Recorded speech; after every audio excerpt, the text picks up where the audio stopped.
Buen día compañeros, en este video los expositores Parra Montoya, Heidi Lisbeth y su servidor Lozoya Carrillo, Jorge Alexis y nuestro apoyo Romero Gutiérrez Nomarodín les hablaremos sobre lo que viene siendo la segunda parte del capítulo 17 de Leninger, que viene siendo catabolismo de ácidos grasos. En esta exposición, en estas explicaciones les hablaremos principalmente de lo que viene siendo la regulación de la beta-oxidación, así como algunas alternativas de la beta-oxidación, lo que viene siendo la alfa-oxidación y la omega-oxidación en otros orgánulos de la célula que no sea mitocondria. Y para finalizar hablaremos de los cuerpos cetónicos, su utilización cuando no se tiene suministro de azúcares, principalmente glucosa. La oxidación completa de ácidos grasos de cadena impar requiere tres reacciones adicionales. A pesar de que la mayoría de los lípidos contienen ácidos grasos con número par de átomos de carbono, los ácidos grasos con número impar de estos son comunes en lípidos de muchas plantas y algunos organismos marinos.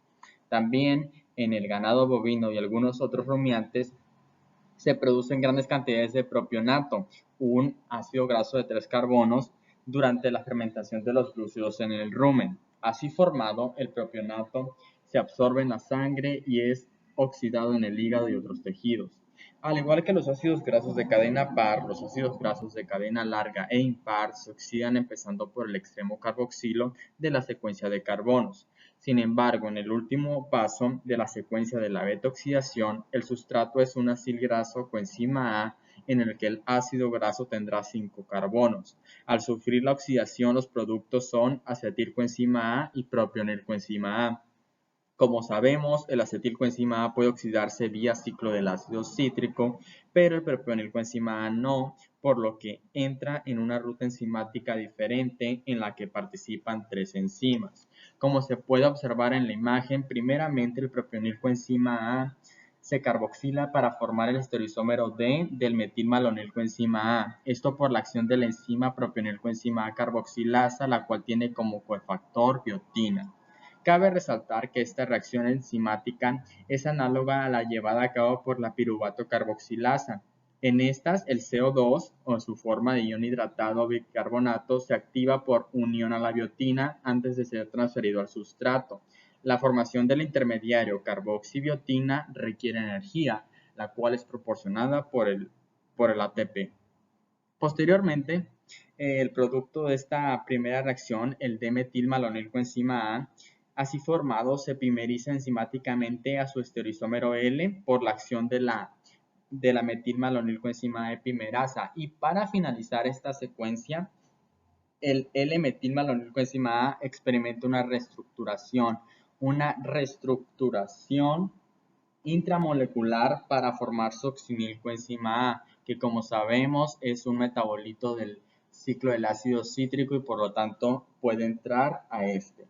Esta reestructuración está catalizada por la metilmalonilcoenzima A mutasa, la cual requiere como coenzima al 5'-desoxiadenosil cobalamina o coenzima B12, derivado de la vitamina B12, de la cual hablaremos un poco más adelante. La oxidación de ácidos grasos está estrictamente regulada. La oxidación de ácidos grasos consume un combustible precioso, por lo que está tan regulada para que solo tenga lugar cuando la necesidad del organismo la amerite. En el hígado, el acil graso coenzima A formado en el citosol puede seguir dos rutas principales. 1. La beta-oxidación a cargo de enzimas mitocondriales o 2.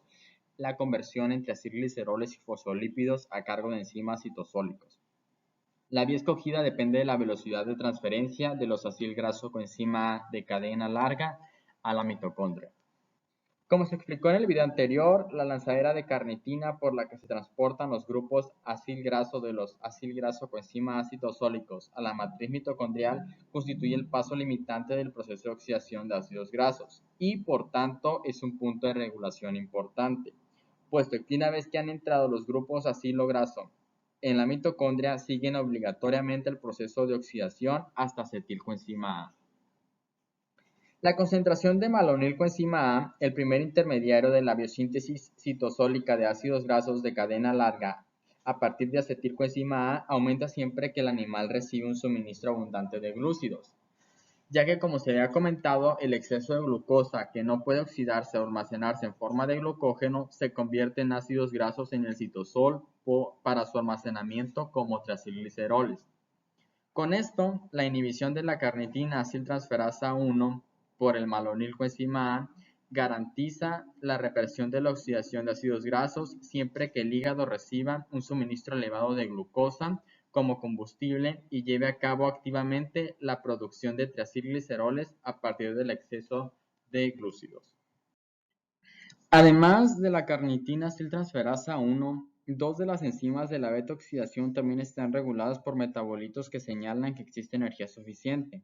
La beta-hidroxiacilcoenzima deshidrogenasa es inhibida cuando la relación en concentraciones de NADH y NAD es elevada, y la tialosa también sufre inhibición cuando las concentraciones de acetilcoenzima A aumentan. Cabe recordar que durante los periodos de contracción muscular vigorosa o durante el ayuno, el descenso de las concentraciones de ATP y el aumento de las concentraciones de AMP activan la AMPK, la proteína quinasa activada por AMP, la cual fosforila diversas enzimas diana, entre ellos a la acetilcoenzima A carboxilasa, que cataliza la síntesis de malonilcoenzima A.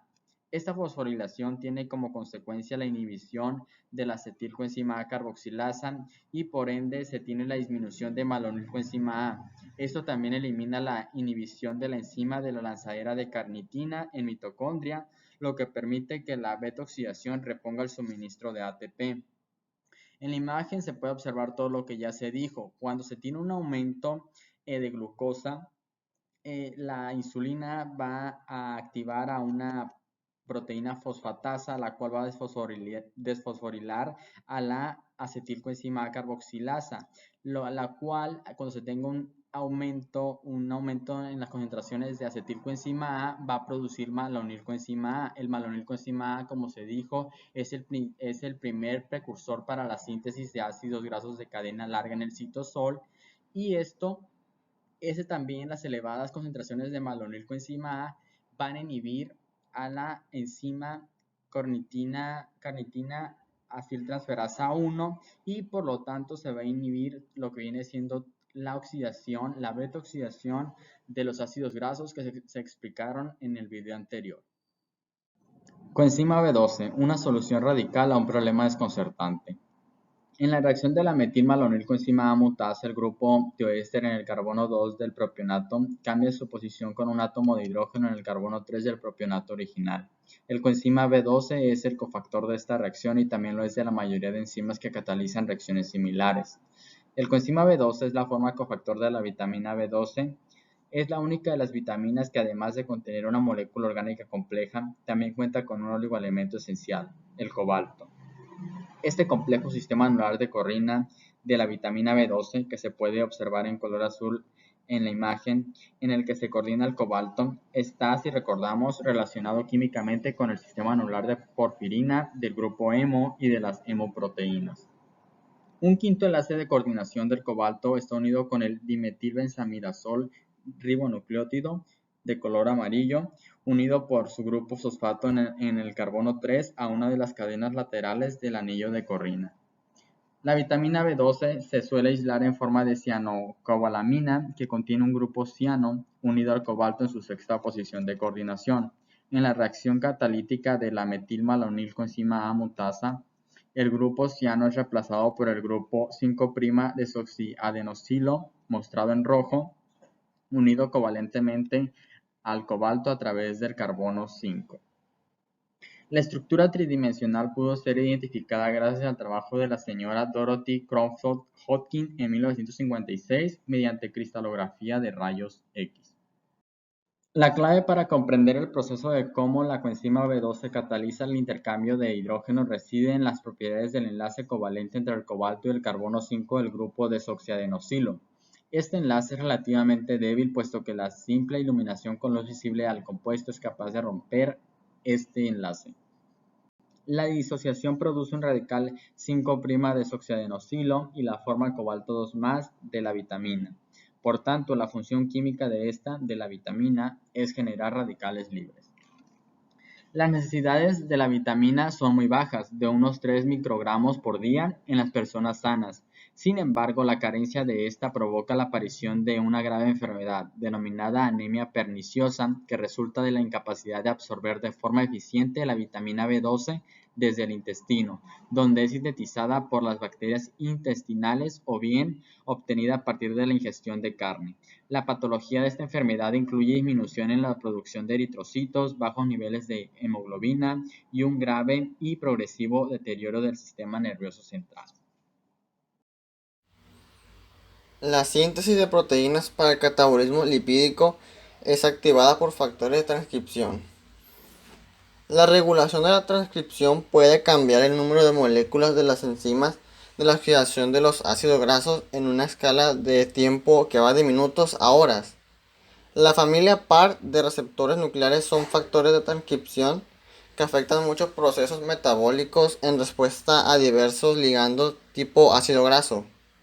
El par alfa actúa en el músculo, tejido adiposo e hígado para poner en funcionamiento un conjunto de genes esenciales para la oxidación de ácidos grasos, entre los que se encuentra la transcripción de ácidos grasos como sería la carnitina aciltransferasas 1 y 2, la acilgraso coenzima deshidrogenasas, que estas son para cadenas acilo cortas, medianas, largas y muy largas y otras enzimas relacionadas. Esta respuesta se desencadena cuando una célula u organismo presenta una demanda superior de energía del catabolismo de las grasas. Y esto sucede cuando hay un ayuno entre comidas o en condiciones de iniciación prolongada. Otra situación acompañada de cambios importantes en la expresión de las enzimas de la oxidación de ácidos grasos es la transición del metabolismo fetal al neonatal en el corazón. En el feto los combustibles principales pues, serían la glucosa y el lactato, pero en el corazón neonatal aquí serían los ácidos grasos que constituyen al combustible principal. Los defectos genéticos de las acilgraso-coenzima deshidrogenasas producen enfermedades graves. Los triglicéridos almacenados constituyen habitualmente la fuente principal de energía para la contracción muscular, por lo que la incapacidad de oxidar ácidos grasos de los triglicéridos tiene consecuencias graves para la salud.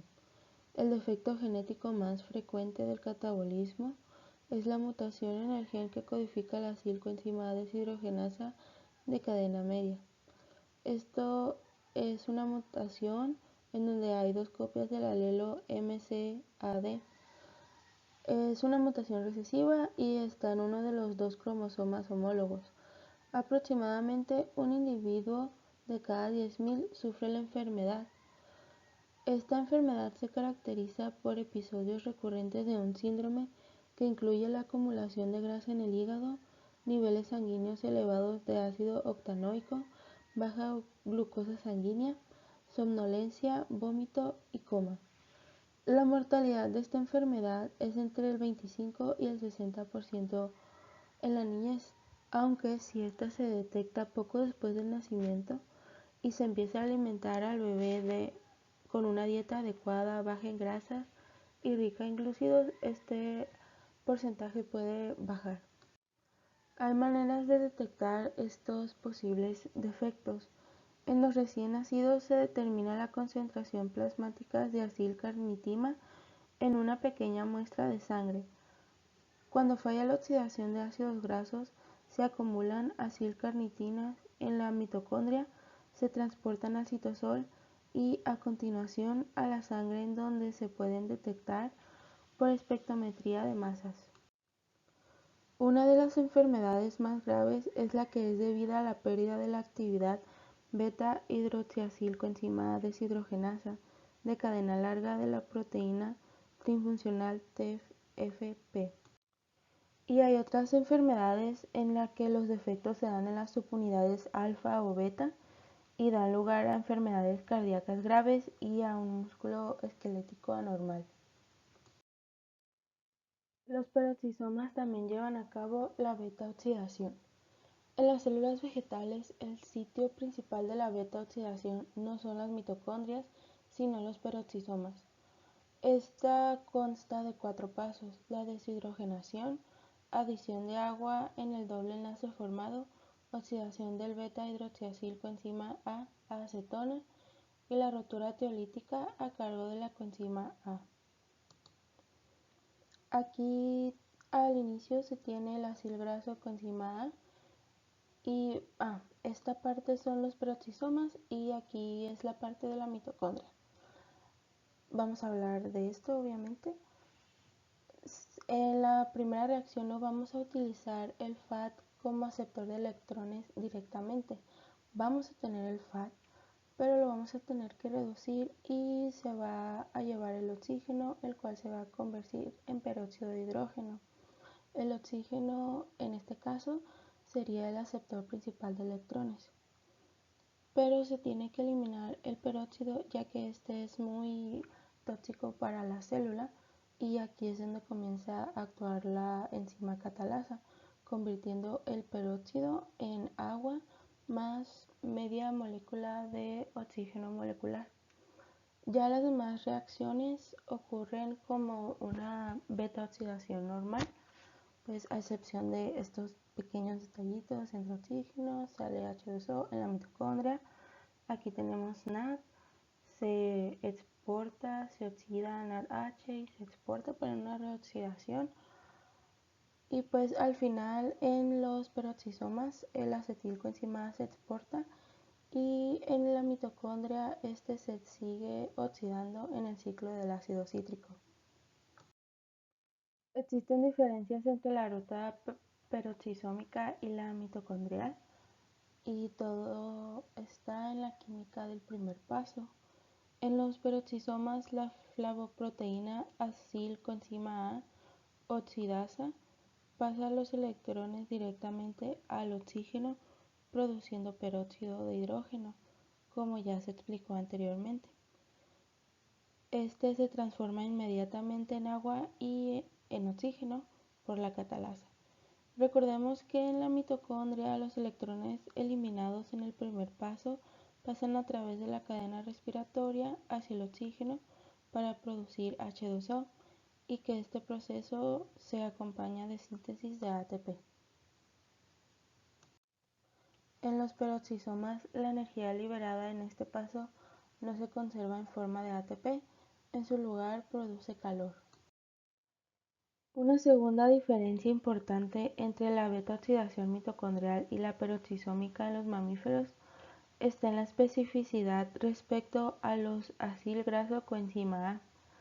La oxidación de los peroxisomas ocurre y es más activa en los ácidos grasos de cadena larga, tales como el ácido hexacosanoico y algunos ramificados como el ácido fitánico y el ácido pristánico. Estos ácidos grasos no tan frecuentes se encuentran en lácteos, carnes, pescados y grasas de rumiantes. La incapacidad de degradar estos ácidos puede derivar enfermedades tales como el síndrome de Zellweger, en donde no se pueden fabricar peroxisomas por lo que carecen de todo el metabolismo de este organulo, y también de adrenoleucodistrofia ligada al cromosoma X, en donde los peroxisomas no pueden oxidar ácidos grasos de cadena muy larga y este afecta a jóvenes de menos de 10 años, produciendo la pérdida de visión y la muerte en pocos años. Ambos defectos llevan a la acumulación de ácidos grasos en la sangre. Los niveles elevados de grasas en la dieta provocan un aumento de la síntesis de enzimas de beta-oxidación peroxisómica en el hígado. Estos no tienen enzima del ciclo de Krebs, por lo que los ácidos grasos ramificados o de cadena larga son catabolizados a ácidos grasos de cadenas cortas y exportados a las mitocondrias. Las enzimas de la beta-oxidación de diferentes orgánulos han tenido una evolución divergente. Estas diferencias son probablemente el reflejo de una divergencia evolutiva que se produjo muy pronto durante la separación de las bacterias gram positivas y gram negativas. En las mitocondrias, cada una de las 4 enzimas de la beta-oxidación que actúan sobre los ácidos grasos coenzima A de cadena corta son proteínas individuales y solubles, de estructura similar a las enzimas análogas presentes en bacterias gram positivas.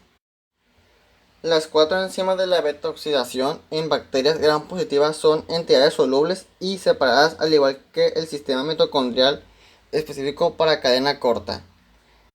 En la primera subunidad se encuentra la enzima 1, que sería la acil-coenzima A deshidrogenasa. En la subunidad 2 estaría la enoil-coenzima A hidratasa. En la subunidad 3 estaría la enzima 3, la 1 beta hidroxacetil coenzima A deshidrogenasa, mientras que en la subunidad 4 estaría la tiolasa. Pero ahora en las bacterias gram negativas tienen 4 actividades en 3 subunidades solubles. En la primera subunidad se encontraría la acil-coenzima A deshidrogenasa, pero en la subunidad 2 estaría la enzima 2 y la enzima 3, que sería la enoil-coenzima A hidratasa y la 1 beta hidroxacil-coenzima A deshidrogenasa, mientras que en la subunidad 3 estaría la tiolasa. El sistema enzimático de los eucariotas, que actúa sobre ácidos grasos de cadena larga, una proteína trifuncional TFP, tiene 3 actividades enzimáticas en 2 unidades asociadas a membrana. En la primera subunidad, que tendría la enzima 1, sería la acil-coenzima A deshidrogenasa, mientras que en la subunidad 2 tendría 2 enzimas asociadas, que sería la enoil-coenzima A hidratasa, la 1 beta hidroxacil coenzima A deshidrogenasa. Y mientras que la subunidad 3 va a tener la enzima 4, la tiolasa.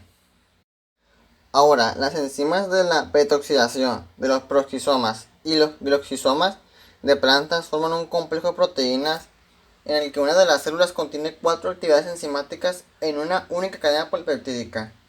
Ahora, en la subunidad 1 estaría la enzima 1, que sería la acil-coenzima A deshidrogenasa.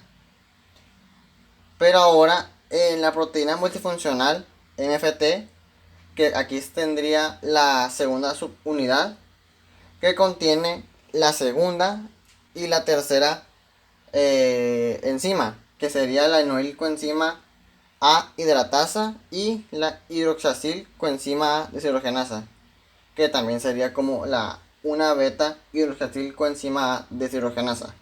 Pero en esta subunidad hay algo particular, que tiene enzimas auxiliares, que serían una enzima 5 y una enzima 6, que sería la D3 hidroxacil-coenzima A epimerasa y la enoil-coenzima A isomerasa. Y ahora la cuarta enzima, que estaría en la subunidad 3, tendría la tiolasa. Ahora, en las enzimas que catalizan esencialmente el inverso de la detoxidación en la síntesis de ácidos grasos, pues también están organizados de manera diferente en bacterias y en eucariotas. En las bacterias, las 7 enzimas necesarias para la síntesis de ácidos grasos son polipéptidos separados, mientras que en los mamíferos las 7 actividades enzimáticas forman parte de una única cadena polipeptídica enorme. Ahora, la ventaja para la célula de tener varias enzimas de la misma ruta codificadas en una única cadena polipeptídica es que esto resuelve el problema de regular la síntesis de enzimas que han de interaccionar funcionalmente, ya que cuando cada actividad enzimática se encuentra en un polipéptido diferente, se requiere algún mecanismo que coordine la síntesis de todos los productos génicos. Y la desventaja de tener varias actividades en la misma cadena polipeptídica es que cuando más larga sea la cadena polipeptídica, pues mayor será la posibilidad de algún error en su síntesis, en el cual un solo aminoácido incorrecto en la cadena puede hacer que todas las actividades enzimáticas en aquella cadena sean irreversibles. En el retículo endoplasmático tiene lugar la omega-oxidación de los ácidos grasos. Aunque la beta-oxidación mitocondrial es de lejos el destino catabólico más importante de los ácidos grasos, en las células animales algunos organismos, incluidos los vertebrados, llevan a cabo otra ruta de degradación, la cual implica la oxidación del carbono omega, el carbono más alejado del grupo carboxílico. Los enzimas de esta ruta están localizados exclusivamente en el retículo endoplasmático del hígado y riñón, y sus sustratos preferidos son los ácidos grasos de 10 o 12 átomos de carbono. En mamíferos, la omega-oxidación es una ruta minoritaria para la degradación de lípidos. Sin embargo, cuando la beta-oxidación es defectuosa, se hace más importante. En la imagen podemos observar la secuencia de reacciones que siguen un ácido graso de cadena impar. En primer lugar, se introduce un grupo hidroxilo en el carbono omega. El oxígeno para este grupo proviene del oxígeno molecular a través de una reacción compleja en la que interviene el citocromo P450 y el dador de electrones NADPH. A las enzimas que llevan a cabo este tipo de reacciones se les denominan oxidasas de función mixta.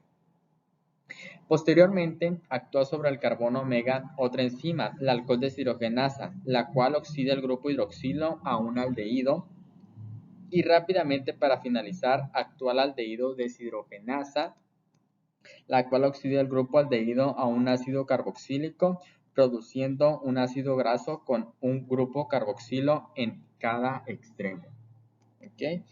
En este punto, cualquiera de los dos extremos puede unirse a la coenzima A y la molécula puede entrar en la mitocondria y experimentar la beta-oxidación por la ruta normal, liberando acetilcoenzima A y ácidos dicarboxílicos de 12, 10, 8, 6 y 4 carbonos. Es importante recalcar que el ácido de 4 carbonos, el ácido succínico, puede entrar vía succinato en el ciclo del ácido cítrico y experimentar oxidación como combustible. El ácido fitánico experimenta alfa-oxidación en los peroxisomas. El ácido fitánico, un ácido graso de cadena larga con ramificaciones metilo, proviene de la cadena lateral de fitol de la clorofila. La presencia de un grupo metilo sobre el carbono beta de este ácido graso impide la formación de un intermediario beta-ceto, con lo que la beta-oxidación es imposible. Las personas obtienen ácido fitánico con la dieta principalmente de los productos lácteos y de las grasas de animales rumiantes, puesto que los microorganismos del rumen de estos animales producen ácido fitánico al digerir la clorofila vegetal. El ácido fitánico se metaboliza en los peroxisomas mediante alfa-oxidación, en la que un carbono es eliminado desde el extremo carboxilo del ácido. El fitanilcoenzima A se hidroxilan en su carbono alfa en una reacción en la que interviene el oxígeno molecular, para posteriormente el producto se descarboxile formando un aldehído con un carbono menos y a continuación se oxida al correspondiente ácido carboxílico, que ahora no tiene sustituyentes en el carbono beta. La posterior beta-oxidación produce acetilcoenzima A y posteriormente propionilcoenzima A en sucesivos ciclos oxidativos. En la imagen podemos ver cómo primeramente actúa una sintetasa utilizando ATP, para posteriormente entrar una hidroxilasa para formar el grupo hidroxilo, luego una liasa para tener como productos CO2 y ácido fórmico y CO2, y por último una deshidrogenasa para convertir el grupo aldehído en un grupo carboxílico. Y pues de ahí ya viene lo que viene siendo que conocemos como beta-oxidación para obtener acetilcoenzima A y propionilcoenzima A. Cuerpos cetónicos. En los seres humanos y en los mamíferos, el acetilcoenzima A formado en el hígado durante la oxidación de los ácidos grasos puede entrar en el ciclo de Krebs o puede ser convertido en cuerpos cetónicos: acetona, acetocetato y D-beta hidroxibutirato, para ser exportados a otros tejidos. La acetona, producida en menores cantidades que los demás cuerpos cetónicos, se exhala, mientras que el acetocetato y el D-beta hidroxibutirato son transportados por la sangre a los tejidos extrahepáticos, donde se convierten en acetilcoenzima A y se oxidan a través del ciclo de ácido cítrico, o también llamado ciclo de Krebs, proporcionando gran parte de la energía necesaria para tejidos tales como los músculos esqueléticos, cardíacos y la corteza suprarrenal. En el cerebro, que utiliza más la glucosa como combustible, pues también puede adaptarse al uso de acetocetato o de beta hidroxibutirato en condiciones de inanición, que es cuando no es posible disponer de glucosa. En este caso, el cerebro no puede utilizar ácidos grasos como combustible, debido a que no pueden atravesar la barrera hematoencefálica. Los cuerpos cetónicos formados por el hígado se exportan a otros órganos como combustible. El primer paso para la formación de acetoacetato en el hígado es la condensación de dos moléculas de acetilcoenzima A catalizadas por la tiolasa. Aquí podemos ver cómo sale la coenzima A y da lugar al acetoacetilcoenzima A para que después se condense con otro acetilcoenzima A para dar lugar a esta molécula de aquí, que es el beta-hidroxi-beta-metilglutaril-coenzima A o HMG coenzima A. Y en esta reacción, con la ayuda de la HMG coenzima A liasa, esta molécula se rompe en acetato libre y acetilcoenzima A. Este acetato es reducido a D-beta hidroxibutirato por acción de la enzima D-beta hidroxibutirato deshidrogenasa, esta que está aquí. Y también se reduce a acetona, la cual no es reversible y aquí sí es reversible. En las personas sanas, el acetona se forma en muy pequeñas cantidades a partir del acetoacetato, el cual es fácilmente descarboxilado, ya sea de manera espontánea o por la acción del acetato descarboxilasa, como se mencionó anteriormente.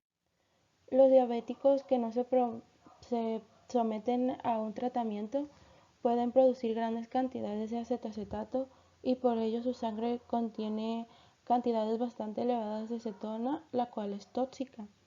Esta también es volátil y da un olor característico al aliento, el cual en ocasiones puede servir para el diagnóstico de la diabetes. En la imagen que tenemos aquí podemos observar cómo el de beta hidroxibutirato se utiliza como combustible. Primero, este se oxida a acetoacetato por acción de la de beta hidroxibutirato deshidrogenasa, en donde después el acetato formando su éster de coenzima A, el cual se da por la transferencia del succinil coenzima A, aquí y luego acá. Reacción que es catalizada por la tiforasa. Después, por reacción de la tiolasa, el acetilcoenzima A se rompe en dos moléculas de acetilcoenzima A y estas dos moléculas se van directo al ciclo de Krebs. De este modo, los cuerpos cetónicos se utilizan como combustible en todos los tejidos excepto el hígado, ya que pues este es un productor de cuerpos cetónicos para los otros tejidos, pero no es consumidor de los mismos. Durante la diabetes y en situaciones de inanición se da una sobreproducción de cuerpos cetónicos. Cuando la diabetes no es tratada y ocurre una ingesta de alimentos bastante reducida, se da un incremento de la gluconeogénesis y esto hace que el ciclo de Krebs se vuelva más lento debido a que existe un drenaje de oxalacetato y esto hace que aumente la conversión de acetilcoenzima A en acetoacetato. El acetoacetato y el de beta hidroxibutirato se exportan como fuente de energía al corazón, al músculo esquelético, a los riñones y al cerebro. La coenzima A, que es liberada durante la formación de cuerpos cetónicos, permite que la beta oxidación continua de ácidos grasos siga fluyendo. Después aquí vemos cómo la glucosa es exportada como combustible para el cerebro y algunos otros tejidos. También es importante mencionar que en diabetes sin tratar, cuando el nivel de insulina no es suficiente, los tejidos extrahepáticos no pueden captar glucosa de la sangre para utilizarla como combustible o para convertirla en ácidos grasos. Cuando la glucosa no puede ser convertida a ácidos grasos, la concentración del malonilcoenzima A disminuye, en el que desaparece la inhibición de la carnitina aciltransferasa 1 y los ácidos grasos entran a la mitocondria para ser degradados a acetilcoenzima A. La acumulación de este acelera la formación de cuerpos cetónicos y su liberación en la sangre.